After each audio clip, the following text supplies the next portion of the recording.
Milk fruit, பால் பழம். இந்த பிளான்ட்டை பொறுத்த வரைக்கும் இதில் 2 வெரைட்டி இருக்குது. நம்மள்ட்ட இருக்குது க்ரீனா இல்லை வேறு ஏதாச்சும் ஒரு வெரைட்டியானு எனக்கு தெரியல. இன்னொன்று கிரேன்னு நினைக்கிறேன், கிரேவான்னு தெரியல எனக்கு. இதுவும் நான் லோக்கலில் ஒரு நர்சரியில் தான் வாங்கினேன்.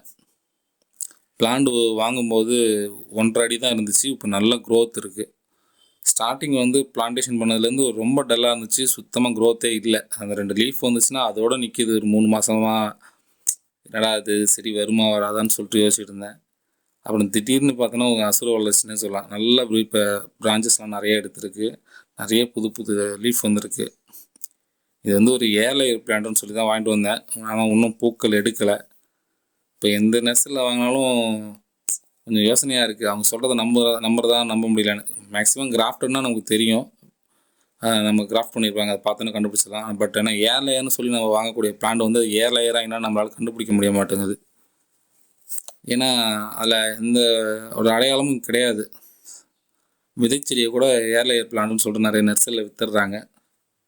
இதுவும் அப்படி தான் வாங்கினேன்னு என்னன்னு தெரியல. இது ஏர் லேயர் பிளான்ட்டா இல்லை விதைச்செடியான்னு தெரியல. பார்ப்போம், வெயிட் பண்ணி பார்ப்போம். இந்த பழத்தை பொறுத்த வரைக்கும் கட் பண்ணால் உள்ள ஸ்டார் ஷேப்பில் இருக்கும், நல்லா ஸ்வீட்டாக இருக்கும் அப்படிலாம் சொல்கிறாங்க.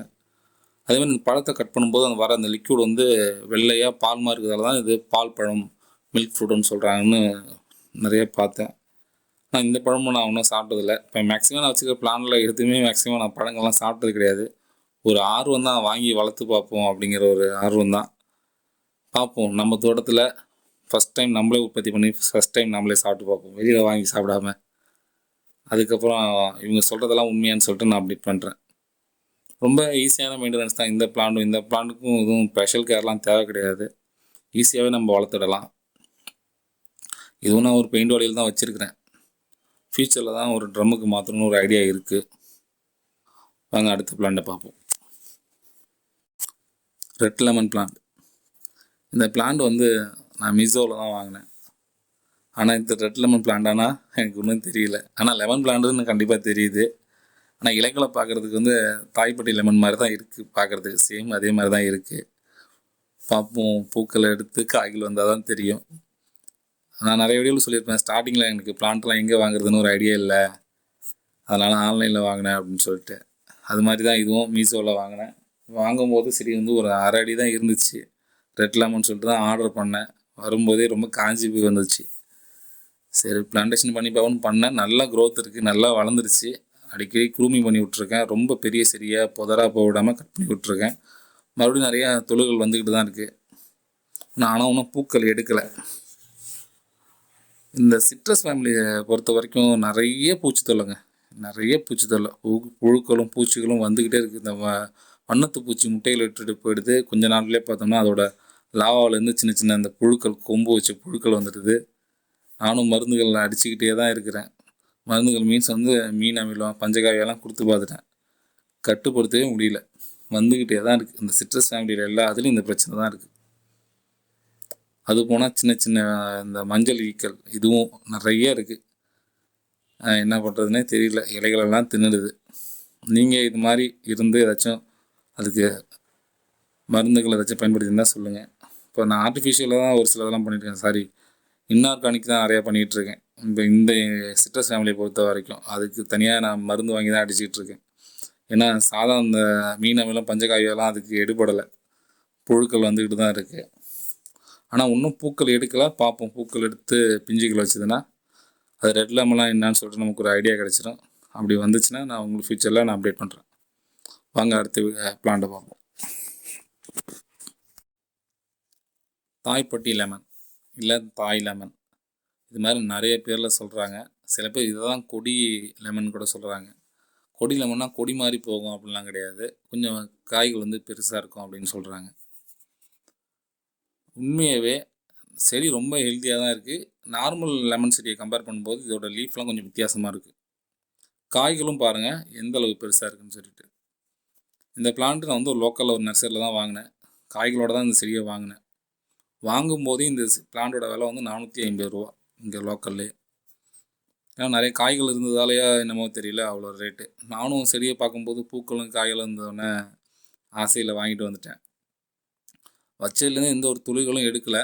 இருக்கிற காய்கள் மட்டும் முதிர்ச்சி அடைஞ்சிக்கிட்டு இருக்கு. காய்களை கிள்ளி விட்டால் செடி வளரும் அப்படின்னு சொன்னாங்க. ஆனால் காய்களை கிள்ளி விட்டுறதுக்கு எனக்கு மனசு இல்லை. சரி ஓகே, வளரட்டும், இந்த காய்களுக்கு எடுத்துருவோம், அதுக்கப்புறம் வர பிஞ்சுகளை வேணால் நம்ம கிள்ளி விடுவோம்னு சொல்லிட்டு நான் வெயிட் பண்ணிக்கிட்டு இருக்கேன். இதையும் நான் வந்து ஒரு ஆயில் கேனில் தான் வச்சுருக்கேன், நல்ல பெரிய பேரலு. போதிய இட வசதி இல்லாதால கொஞ்சம் நெருக்கத்திலே பக்கத்தில் செடிகள் நிறைய இருக்குது. கொஞ்சம் செடி நல்லா வளரும்போது இடம் மாற்றி வைக்கலான்னு ஒரு ஐடியாவில் இருக்கேன். பார்ப்போம். வீட்டில் பொறுத்த வரைக்கும் கிட்டத்தட்ட ஒரு 3 லெமன் பிளான்ட் இருக்குது. அதில் இதுவும் ஒன்று. வாங்க அதை போய் பார்ப்போம். அவகேடோவில் இது ஆஷ் வெரைட்டின்னு சொன்னாங்க. ஆனால் இது பார்க்குறதுக்கு ஆஷ் வெரைட்டி மாதிரி இல்லை. இந்த பிளான்ட் வந்து ஒரு லோக்கலில் ஒரு நர்சரியில் தான் வாங்கினேன். ஏர்லே பிளான்ட்டுன்னு சொல்லியிருந்தாங்க. ஏன்னா கிராஃப்டட் கிடையாது இது. அது வாங்கும்போதே நல்லா ஸ்டெம்லாம் ரொம்ப பெருசாக தான் இருந்துச்சு. ஒரு 3 to 4 ஃபீட் இருந்துச்சு அப்போயே வாங்கும்போதே. இப்போவும் நல்லா க்ரோத் இருக்குது. க்ரோத்துலலாம் எந்த ஒரு குறையும் இல்லை, நல்ல க்ரோத் இருக்குது. லீஃப்லாம் நல்லா வருது. இது வரைக்கும் எந்த ஒரு பூச்சி தாக்குதலும் இல்லை. சில சமயங்களில் மட்டும் இந்த பக்கத்தில் செடிகள் அந்த மாவு பூச்சி இருந்துச்சுன்னா ஒரு சில பூச்சிகள் இதுக்கும் வருது. அது மட்டும் மருந்து அடித்தா போயிடுது. நல்லா க்ரோத் இருக்குது. ட்ரம்மில் தான் வச்சுருக்கிறேன். தரையில் வச்சா நல்லா க்ரோத் இருக்குன்னு சொன்னாங்க. ஆனால் பட் என்கிட்ட இது வந்து 2 லவ்ஸுங்கிறதால ட்ரம்மில் வச்சுருக்கேன். ஃப்யூச்சரில் நம்ம வந்து ஷிப்பிங் பண்ணும்போது ஈஸியாக இருக்குங்கிறதுக்காக. பார்ப்போம் எப்படி இருக்குன்னு சொல்லிட்டு. கொஞ்சம் வளர்ந்ததுக்கப்புறம் க்ரூமிங் பண்ணி விடுவோம் அப்படின்னு சொல்லி ஒரு ஐடியாவில் இருக்கிறேன். மேக்ஸிமம் செடியை ஹைட்டு போடாமல் க்ரூமிங் பண்ணி ஓரளவு சின்ன செடியிலே காய்கள் வரா மாதிரி பார்த்துக்கலான்னு சொல்லிட்டு வெயிட் பண்ணிகிட்ருக்கேன். நல்லாயிருக்கு. என்ன நமக்கு சந்தோஷம் என்னென்னா அவகேடோ அந்த மலைகளில் மட்டும்தான் கிடைக்கும் அப்படின்னு சொல்லிட்டு தான் கேள்விப்பட்டிருக்கேன். அந்த மாதிரி செடிகள் வந்து நம்ம வீட்டிலே இருக்குதுன்னு சொல்லும்போதும் அதை பார்க்கும்போதும் ஏற்படுற சந்தோஷமே தனி. நிறைய பேர்கிட்ட நான் சொல்லுவேன், இது மாதிரி என்னோடய தோட்டத்தில் வந்து வீட்டு தோட்டத்தில் ட்ரம்மில் அவகேடோலாம் வச்சுருக்கிறேன், நல்ல க்ரோத் இருக்குது அப்படிலாம் சொன்னால் நம்பவே மாட்டாங்கங்க. அதெல்லாம் மலைகளில் வரக்கூடியதுங்க, இங்கெல்லாம் எப்படிங்க வரும் அப்படிங்கிறாங்க. அது மாதிரி தான் ஆப்பிள் பிளான்ட்லாம் வச்சுருக்கனாலும் யாரும் நம்ப மாட்டுறாங்க. அதெல்லாம் வராதுங்க, ஆப்பிள்லாம் வராதுங்க அப்படிங்கிறாங்க. இல்லைங்க, எல்லாம் மாறிடுச்சு. நிறையா வந்து வந்துடுச்சு. இப்போ ஹைப்ரிட்லாம் நிறையா வந்துடுச்சு. ஏன்னா இது ஹைப்ரிட் கிடையாது, கிளைமேட்டுக்கு ஏற்ற மாதிரி அடாப்ட் ஆகிக்குதுங்க. ஏன்னா இப்போ பாண்டிச்சேரியோட கிளைமேட்டும் அந்தளவுக்கு வெப்பநிலையெல்லாம் சொல்ல முடியாது, கொஞ்சம் மிட்ரேஞ்சு தான்.